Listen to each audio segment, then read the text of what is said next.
teasing Chad Meister before we started here. I sent a hodgepodge of ideas back when we were sending our paper topics in, and I told him I didn't have a topic for it, so he helped me. So I said, you can give him the credit if you like it. If not, you know where that goes to. It was 3 a.m. Pardon? It was at 3 a.m. Like 3 a.m. Okay. He pleads ignorance. It is taken so much for granted that it is seldom ever mentioned or identified. But it seems that whenever the various aspects of Christian evidences are discussed, with few exceptions, we're generally referring to the defense of biblical texts and doctrines or other ancient documents.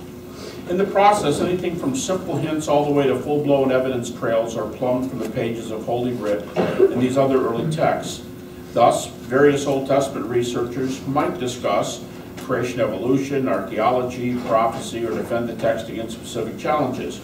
New Testament specialists dialogue regarding the reliability of the text, particular ancient manuscript copies, the miracles of Jesus, or especially the resurrection, likewise answering charges to the contrary. But all these discussions have something significant in common. The idea is that apologetics and Christian evidences are chiefly disciplines that defend, affirm, or answer potential defeaters, and so on, chiefly with regard to the biblical accounts themselves. By and large, the topics are old ones, augmented by some new insights, angles, and directions. Granted, it is difficult to imagine this approach ever changing, since, after all, traditional Orthodox Christianity is inexorably linked to the biblical text. But in the last 30 or 40 years or so, a new momentum has arisen within these disciplines. The study of the larger field of Christian apologetics has never grown so specialized in all of church history, probably driven largely by skeptical charges and countercharges that often cause doubts and therefore must be answered. As C.S. Lewis so famously remarked, quote, "Good philosophy must exist, if for no other reason, because bad philosophy needs to be answered," close quote. We now have scholars who have devoted much or all of their professional lives to just a single area or two, producing excellent work as a result. One development that has emerged from this newfound process of specialization is a wealth of new data that support the cause of either theism in general and or Christianity in particular. In fact, so much new evidence has been recognized, discovered, and developed in the last few decades that a growing number of claims have asserted of late that at least some versions of naturalism may now be on the run. New publications, even from within the unbelieving community of scholars, from philosophers Anthony Flew and Thomas Nagel, to new trends in cosmology, to neuroscience, among others, have declared the death of positions that deny any supernatural realities. One byproduct of the recent trends is that a largely new category of evidences now exists right before our eyes. While confirming at least the general outline and sometimes specific contours of various biblical beliefs, these arguments point to either the existence of a general supernatural realm as shared by many religious systems, or to particular doctrines that only Christians hold to be true.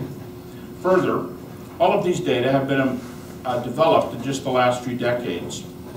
Sometimes the discoveries are new areas, but are highly consistent with revelatory claims. On other occasions, the doctrines being confirmed are actually the ancient biblical ones themselves, but the type of evidence used, which sometimes has come to be considered the best data of all, is a recent phenomenon.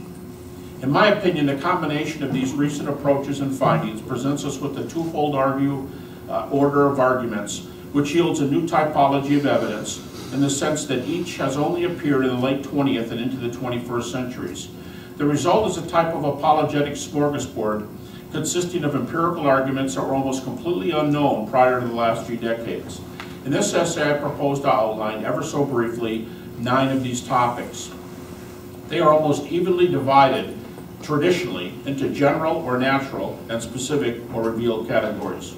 The first classification consists of arguments that support general revelation and are hence chiefly helping and opposing naturalism.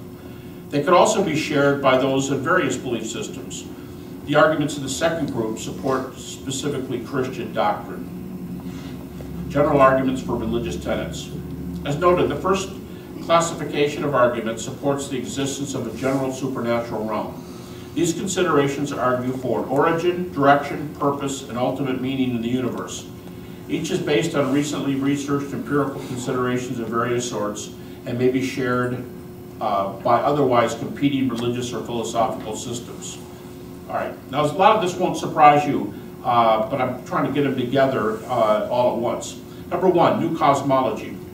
While there were certainly earlier precedents, the last few decades have witnessed several crucial astrophysical discoveries, including ascertaining what the majority of researchers accept as the Big Bang, including the origin and dating of the universe. Further, the typical model holds that space, time, energy, and matter all came into existence at that moment. So obviously, if the universe came into existence at a point in time, it is finite. This in turn raised still other searching questions regarding why something exists rather than nothing. Further, where, how, and under what conditions did the universe originate? An example indicating the import of new cosmology is the Kalam cosmological argument, popularized by Muslim philosophers in the Middle Ages. But in light of the recent data, it no longer rests on rational argumentation alone, having received an incredible boost from contemporary astrophysics, which provided additional substantiation for the argument's second premise: the universe did indeed begin to exist. This new scientific evidence thus provided more impetus for the final conclusion of the argument that the universe therefore was caused. 2. Intelligent design. These treatments argue that the extremely complex nature of life here on Earth indicates that there must be a designer in order to accomplish its existence. The number and sophistication of these efforts have both become widespread in the last few years and are found in a wide variety of forms. Two of the best known are Michael Behe's irreducible complexity and Bill Dembski's specified complexity. As a biochemist, Behe contends that whenever a cell contains a number of interrelated parts, where removing any of those portions would demolish the entire cell's function, the nature of that cell design reveals the presence of an irreducibly complex organism. The presence of these types of cells indicates that no gradual modification, development, or adaptation is possible, since all the elements must be present together in order for the whole cell to function. As Behe declares, quote, "It would have to arise as an integrated unit in one fell swoop," close quote. Philosopher and mathematician Dembski proposes applying two empirical tests in order to ascertain whether intelligent design is present. These tests are complexity and specification. He argues that such design can be detected in the intersection between highly improbable complex occurrences and a highly identifiable specified pattern, just as employed regularly in the sciences. Testing can then be framed to detect intelligent causes that are identified by the presence of specific information. These tests are fully scientific, can, quote, demonstrate design rigorously, close quote, in terms of the information that is present, and even establish the possibility of arriving at the God of Scripture, hence Dembski. 3. Fine-tuning. Though in certain ways these considerations are related to those in the previous category, a chief difference is that intelligent design generally deals with living creatures, while fine-tuning arguments are concerned with the antecedent laws of nature and those natural conditions that must obtain first in order for life to exist. These dozens of cosmic constants, such as the strength of the gravitational or electromagnetic forces, must each be present within an exceptionally minute window on either side in order for life to have appeared. Even extremely small, infinitesimal deviations would usually effectively prohibit the existence of life or even the possibility of science as we know it. For example, physicist Stephen Hawking estimates that a decrease in the expansion rate of even one part in 100,000 million, 1 second after the Big Bang, would have resulted in the universe's recollapse long ago. Another prominent physicist, Paul Davies, argues that minute changes and even 1 part in 10 to the 100th to any of a number of values would make life on Earth impossible. Numerous comments such as these and others are available and seem to imply that forces beyond blind chance are at work in the universe. 4. Near-death experiences. Without exhibiting much concern for God's existence, NDEs argue forcefully for a supernatural reality. In fact, they provide some of the most evidential indications that naturalism is mistaken and at a crucial juncture as well.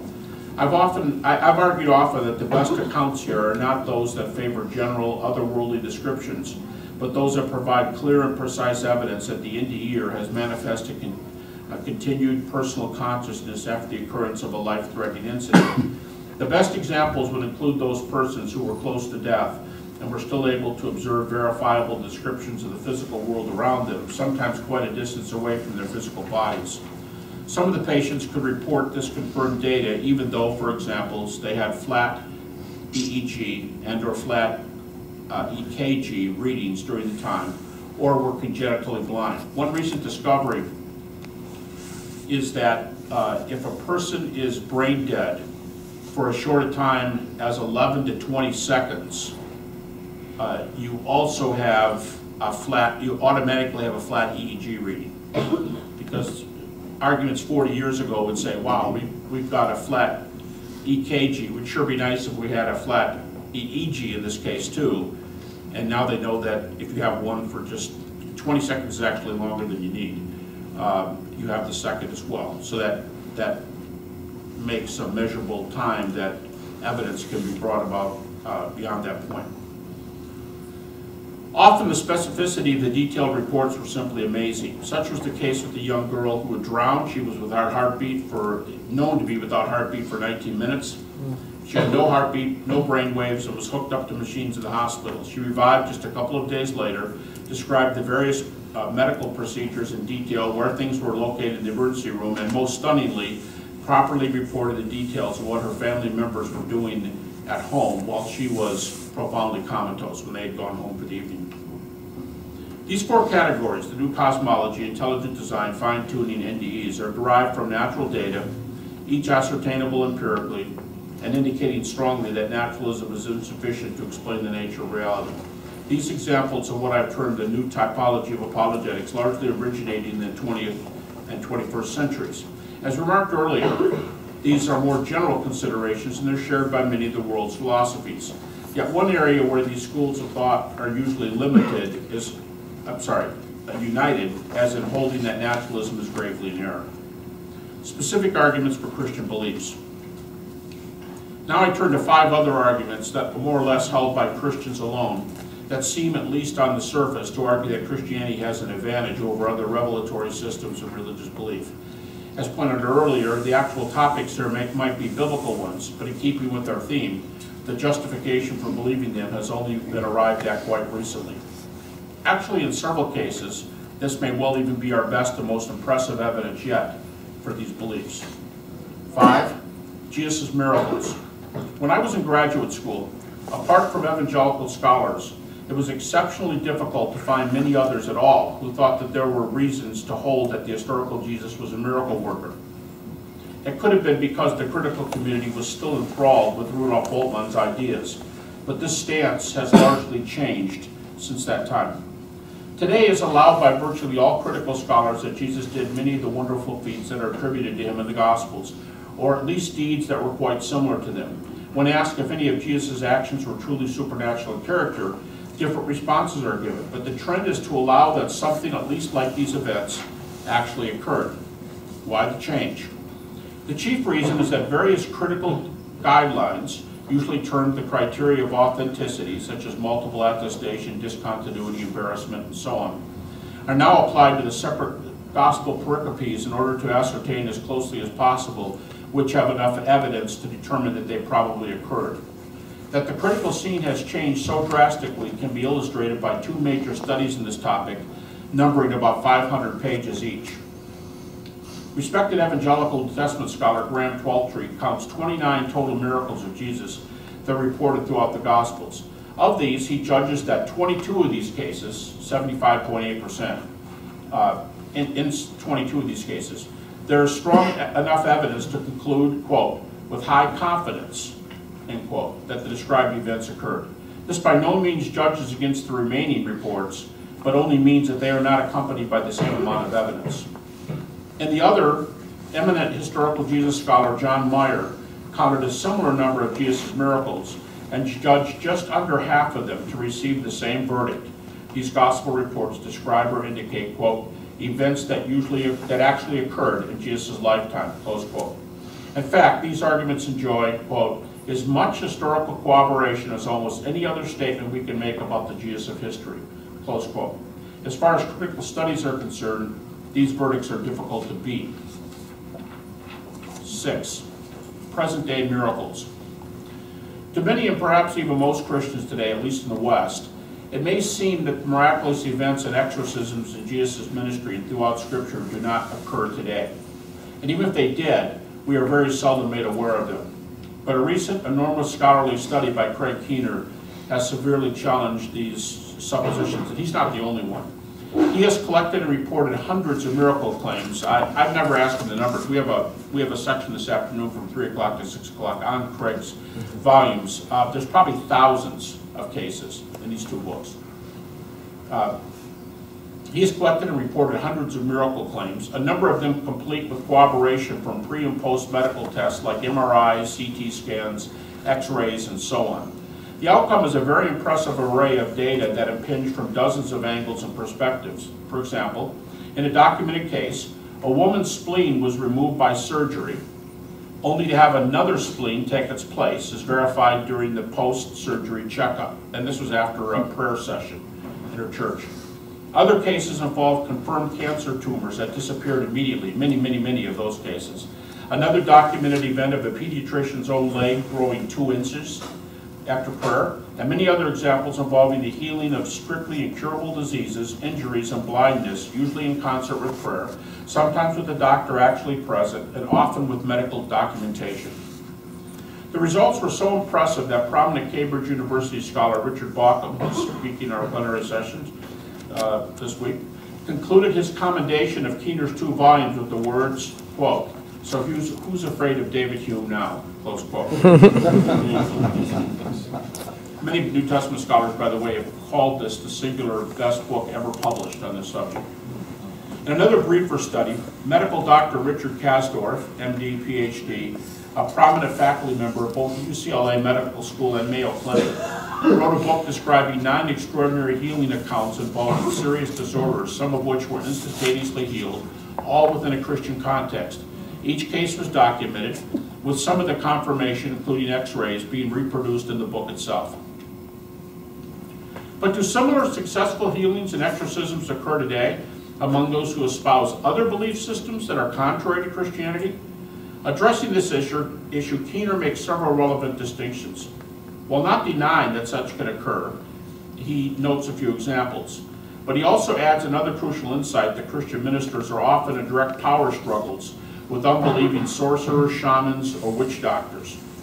Yet, time and again, the Christian messenger or message is clearly shown to be superior, either by marshaling superior evidence or by the ensuing power encounter itself, as judged either by the local inhabitants or, rather incredibly, even by the non-Christian competitor, who often converts immediately on the spot to the Christian faith. He's got 2 chapters on these alone. These examples bear some resemblance to Moses' duel with the Egyptian magicians, Elijah's challenge to the prophets of Baal, and Peter's encounter with Simon the sorcerer. 7. Double-blind prayer experiments.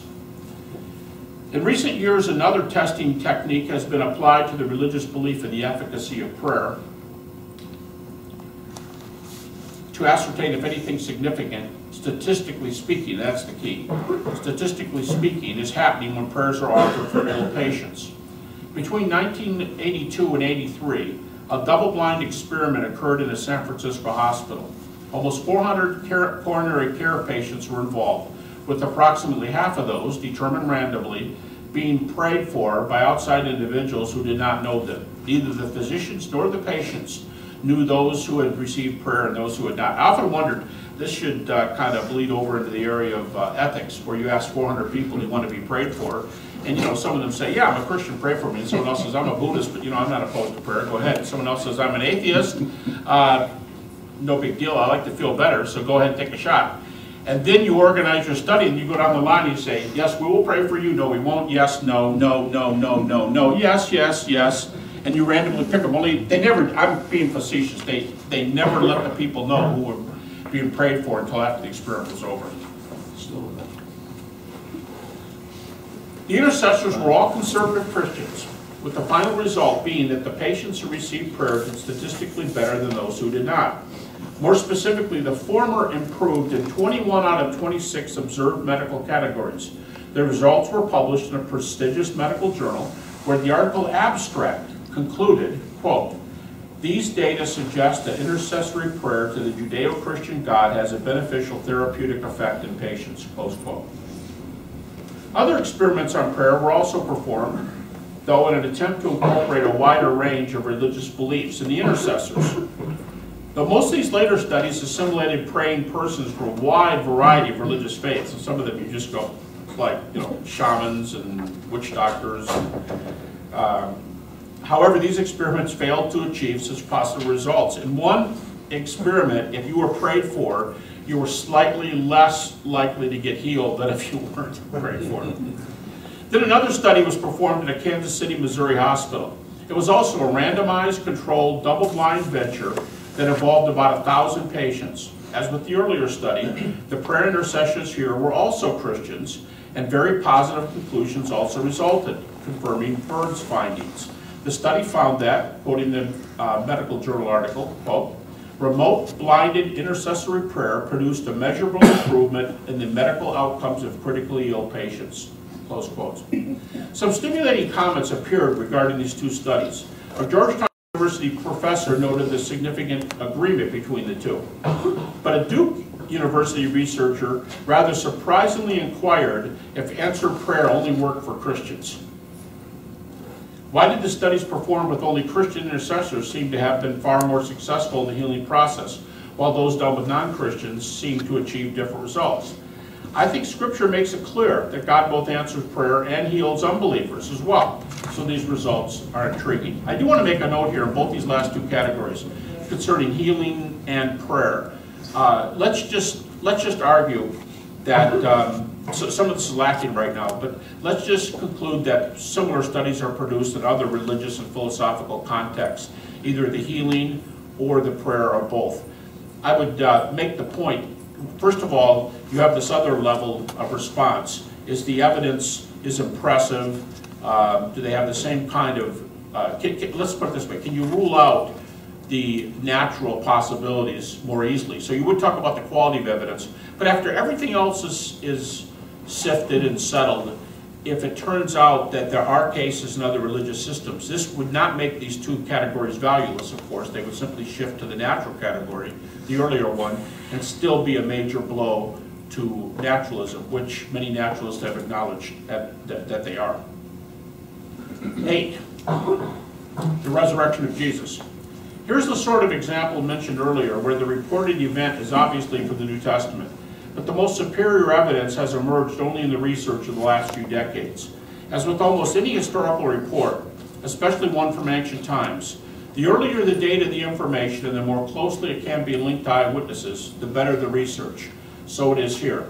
Whereas classical apologetic cases have often been built on the Gospels, which are deemed to be reliable writings, contemporary research has gone in a different direction.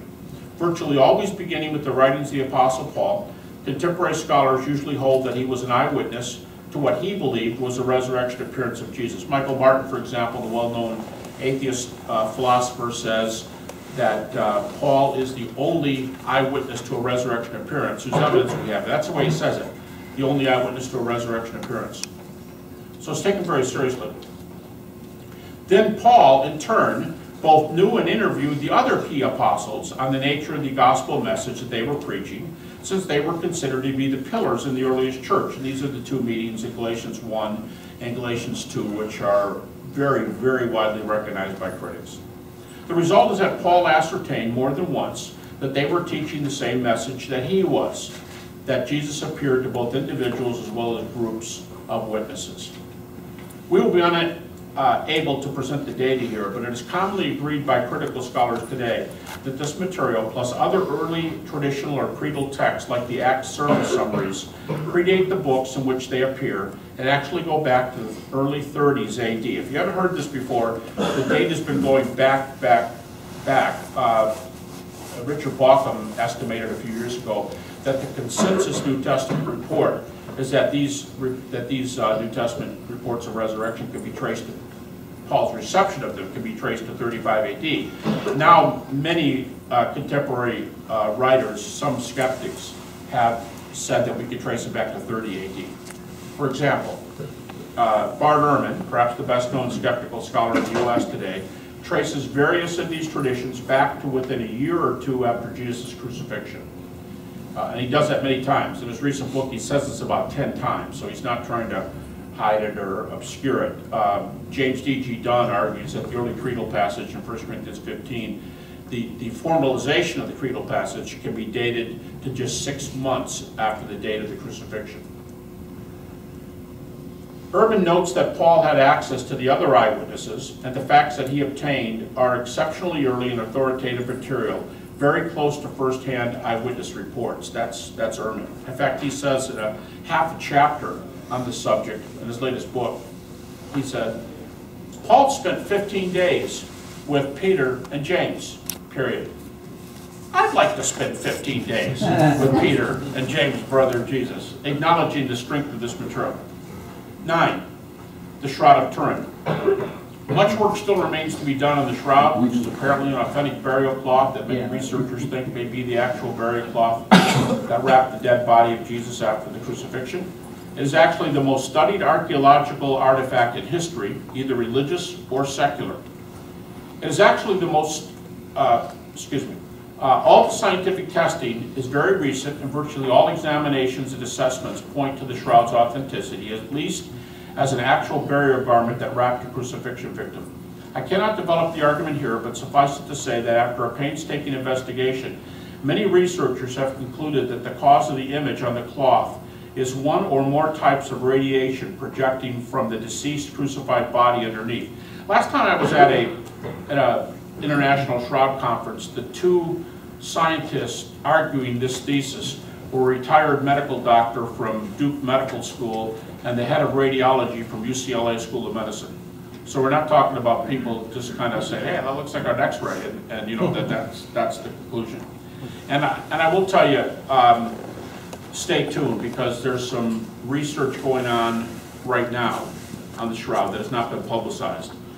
And it may be a year or so before results are ascertained, but they're probably make it or break it experiments. It could turn out that the shroud just should be, put in this category any longer, or that it's just an interesting artifact. Or, I mean, even so, it's sort of like the miracle and prayer thing. It would move back to another category.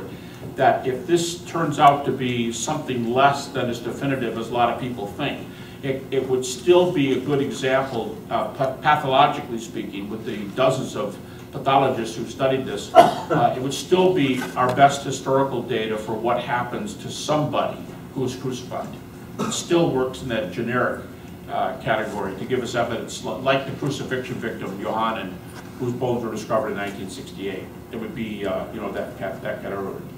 I will simply conclude here that if what it actually is, we could just possibly have a testable, repeatable artifact that could argue quite decisively for the historical and medical details of the crucifixion. And the very first book to be published by an Oxford scholar on this topic in 1978 said that the shroud is actually a photograph of the resurrection of Jesus. Now, I mean, that's pretty bombastic, and the jury's out on that, but there's some exciting possibilities. Conclusion. We're living at a time when increased specialization across a wide number of relevant academic disciplines has produced some exciting new research that is highly relevant to the areas of Christian theology and apologetics. Still other avenues exist as well. The list could be much longer than 9. No longer are evidences for Christianity relegated solely to the 1st century AD and its environs. While Orthodox beliefs remain the foundation, the ways of defending these doctrines will continue to vary. Our task in this essay has been to outline several of these new areas of confirmation, what I have termed the new typology of empirical evidences, that buttress the related topics of religion in general, as well as the Christian faith in particular. The general result has been chiefly to argue with renewed passion that naturalism has now been shown to be the odd man out here. But if this is so, then which religious or philosophical system would stand the best chance of moving into this massive gap? A fairly recent article in the New York Times argued that naturalism had already died, and that the 2 most likely candidates to emerge are either a more general Eastern ethos and biblical belief. The author, not a Christian by the way, said that one of the major differences between these options is that the latter believe many particular doctrines that are not shared by religious adherents as a whole. So one of our most crucial jobs is to provide robust arguments for these beliefs.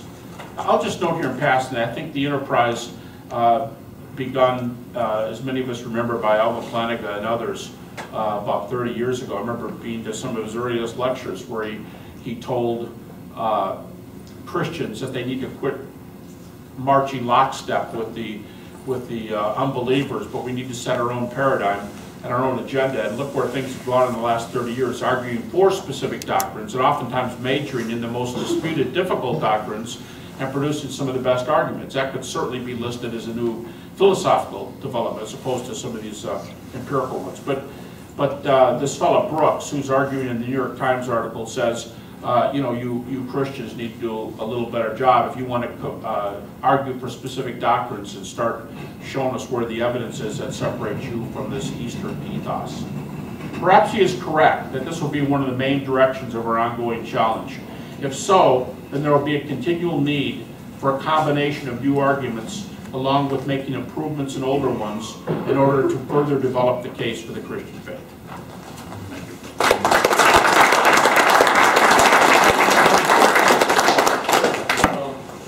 Does that look like about 15 minutes? Yeah, at least 10 or 12. Yeah, 15. Okay. Comments? Questions? Fred? I take the first. I wonder, traditionally, as you said, we started arguing the reliability of the New Testament, or the manuscripts and so forth, arguing for the historicity of the resurrection. The idea being, if Jesus rose from the dead, that his claim to be God is validated, therefore his claim to have died for our sins, and claim to the veracity of Scripture must be true also. You build up from that argument. If we start from or you build down from it. Yeah, well, yeah. It's more of an, you know, if you argue that the New Testament is reliable, then all these doctrines are taught by the Scripture. Yeah, more of a deductive. But I wonder, are we arguing for enough? If we start with the argument that supernaturalism, a supernatural worldview, is coherent, that it makes sense, that it fits the evidence, bringing in near-death experiences, bringing in divine healings, all these things that Keenan and others talk about, do we wind up falling short? I mean, I can see someone out there saying, okay, yes, I see we were right, near-death experiences happen, yes, you're right, people are healed miraculously, prayer works, but that doesn't necessitate the existence of God or that Jesus died for my sins. I wonder if we're putting an awful lot of effort into something that stops too far short of proving the Christian faith, and maybe that allows us to go off in all kinds of directions, and we wind up, you know, getting toothpaste out of the tube and never being able to get it back. That's why we go with the resurrection. I mean, that's why the resurrection is so prominent in that list too, right? That's why one of the other things in the list were the miracles of Jesus. Yeah. So you've got the 30-ish miracles of Jesus. You've got the resurrection, and that does not. I'm not speaking against some of these older methods of arguing for the Gospels. In fact, there's a conference coming up early next year with Dan Wallace and a number of New Testament guys who are going to be breaking some of this news. So we'll always be looking for new manuscripts and some of the old methods. It's just that over the years I've been associated a lot, Mike and others, with doing this minimal facts type argument. I just think the argument's a lot stronger. Okay. Because to me, I think the other argument, I think it's valuable, and I think we can get some important conclusions. But you know, we like this biblical argument where we say the old-time apologetic argument. Some people are still doing it today, but the argument that the Gospels are reliable, therefore everything reported in it is true, and that's how we get the miracle of Jesus, as opposed to evidence for specific miracles from specific texts. And I wonder why we don't buy the same argument, for example, with Tacitus or Suetonius, or when they present miracles in the ancient world. Almost every Greco-Roman historian, very few exceptions, Thucydides. I mean, the examples are very rare, but they almost all record miracles, omens, prophecies. Why do we step in and say, well, they're good, reliable authors. In fact, I'm going to use them in my case for reliability in the New Testament. Of course, when they recorded miracles, they're idiots, like that. And then we don't pay attention to that Caesar's God or that the Greek gods exist. Why don't we buy that argument? I think the answer to that question will show a little bit of what's lacking in the old reliability argument. I think it's very useful, and I hope people continue. I hope Dan Wallace and others, it's great to find these manuscripts and everything. I'm just pushing for new methods and more specialized zeroing in. I mean, think of it like this. If you want to use a medical analogy, instead of giving somebody chemotherapy or radiation on their whole body, let's zero in on these 2 tumors and just hit these 2 and not make them sick all over. Right. You know, like that. I think apologetics is zooming in on specific arguments and establishing separate ones, which can only make the general argument stronger, in my mind. Yes? Yeah, here, I think he was best. In his book, There Is No God, or There Is a God. A God. And Blue said that if you wanted omnipotence to set up a religion, this is the one to beat, referring to Christianity. Why would he say that? And why? Why would he? Okay, if I understand the question, why does Tony Flew in There Is a God say, if you want a religion with a revelatory message, this is the one to beat? I can only tell you that in regular conversations with him, pretty close to the time he died, he said things like that regularly. In fact, by the way, those of you who followed the debate, was Anthony Flew subverted by evangelicals? Some recent data just came out a few days ago with a string of letters he published a long time before with quotes in the letters in his own handwriting, very much like the quotes in that book, like the one you just mentioned. Because I think he believed that. I don't know where he was personally with regard to Jesus. Every time I asked him, and I asked him dozens of times, he'd say, yeah, I'm not really there yet. But that's the negative side. No, I'm not really there. And his biggest objection was, hell is an immoral option for the Christian God. But when he kind of let his guard down a little bit, he'd say, it's the best religious system on offer. And that's what I think you see coming to that book. He had this conflict between, that all of a sudden he came to believe in God in 2004, and now he realizes that there's some arguments that make Christianity look pretty good, but he's not ready to accept religion. And I wonder how much of that is, like for so many of us, a lot of you know I've done a lot of work in doubt, dealing with doubt. 75 to 80% of religious doubt is emotional in nature. And even the wisest, smartest, most intelligent folks in the world, and Anthony Flew was certainly one of them in the 20th century, make decisions for emotional reasons. Tony's wife is Jewish and an atheist, and they're very close. I just wonder how family matters like that. It's enough. I've asked him before, Annis is his wife's name, I asked him, was she shook up when you became a theist? And he said, not really.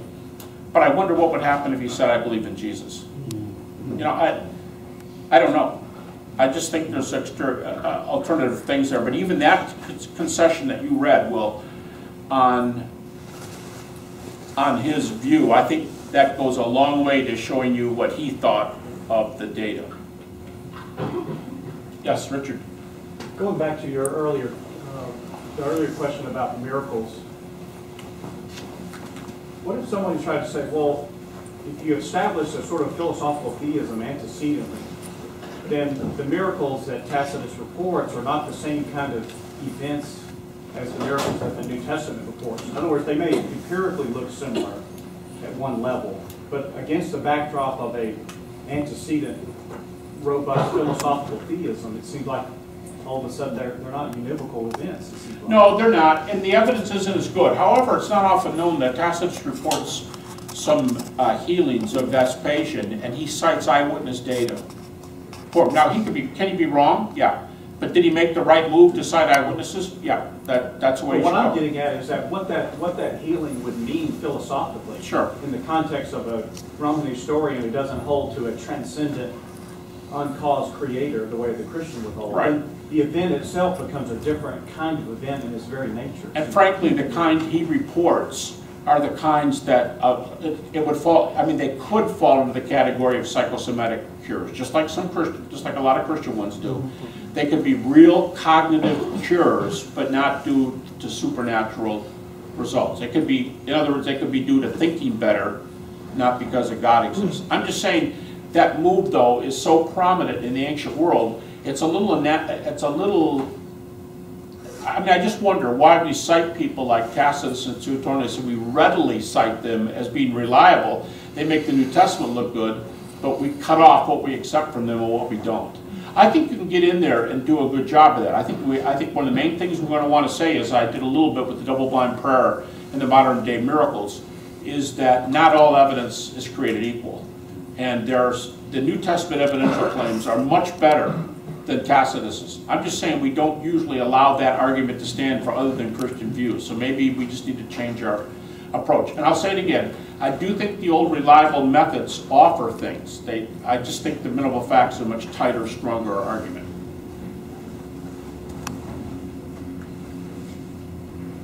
Yes, Rob? Hope you don't mind me asking you a very narrow, specific question about one of these points, which is the double-blind prayer experiments. Right. Possible concern about this is that this kind of evidence is that it seems to, it's not clear whether it proves too little or too much, because if there's a real God who's answering prayer, why is he answering some of the prayers of these conservative Christians, but not most or all of them? Are some people not praying properly? Is he being arbitrary? You know, if there's, I don't know what the percentages are, but if the people that get prayed for improve 20% better than people that don't get prayed for, is God sort of manipulating his own providence in these people's lives to work it out so that the Christians sort of seem vindicated? But in other words, it seems a little odd. It's almost like you have to have God cooperating with the study, and yet he doesn't seem to be responding to the prayers in a consistent fashion. And this would be seen from the other side, from a naturalist side, as an objection using that kind of study as evidence for God's existence. To me, you're still going to have the same questions on God's nature. Why does he answer certain prayers and not other prayers? And I think one of the keys, I think there's a lot of things going on here. One thing is this: we often assume that in the New Testament, when people come in to talk to you about doubt, they'll say things like, why doesn't God answer prayers like he did in the New Testament? Why didn't he just come down whenever anybody needed something and take them away from their problems? I'd sure like them to take away from this what I'm going through right now. All right. Then you start going through the New Testament, and you realize when you count episodes, he almost never takes anybody away from circumstances. Now, I'll let you count those for yourself, but there's very few. I count 8 episodes in Jesus' life. 1, he partially escapes. None of the others does he get away with. That's 7.5 out of 8 are not answered. As the way you, like the garden and the beating and the crucifixion would be 3 major ones. And Hebrews says he learned obedience by the things he suffered. So that's always God's jurisdiction of when we're learning, when it's his sovereignty, when he's doing this. I think, though, we need to answer specifically some of the evidential claims. I'll tell you what, I can say this real briefly. A lot of you folks know that in 1995 my wife died of stomach cancer.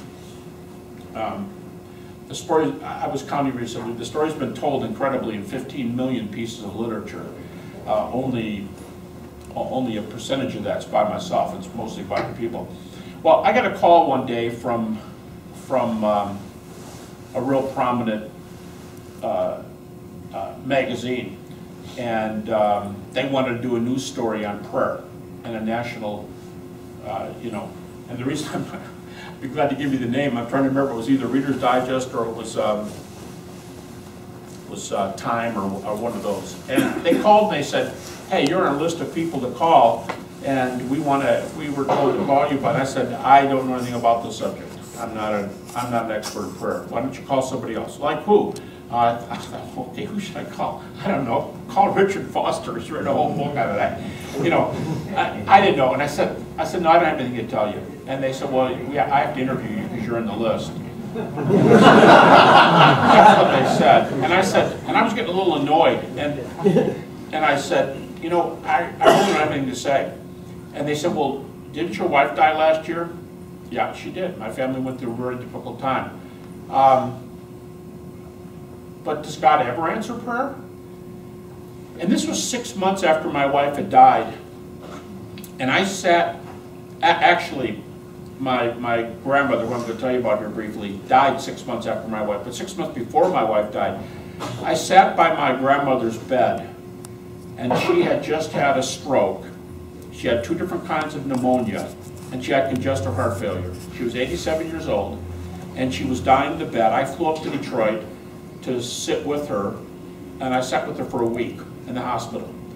And the doctor walked in the room, and he pointed to me, he was an agnostic, by the way, and he pointed to me and he said, "Your grandmother will be dead in 24 hours, 48 max." And he said it even stronger. I know doctors don't normally talk like that, but he said it even stronger than I just said it.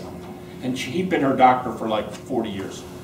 Well, that night, thinking something was going to happen real fast, and it made sense with all those sicknesses, we went home, and my aunt lives there in the city. There were 2 other children. We called them. We had a little prayer meeting that night. We prayed for my grandmother.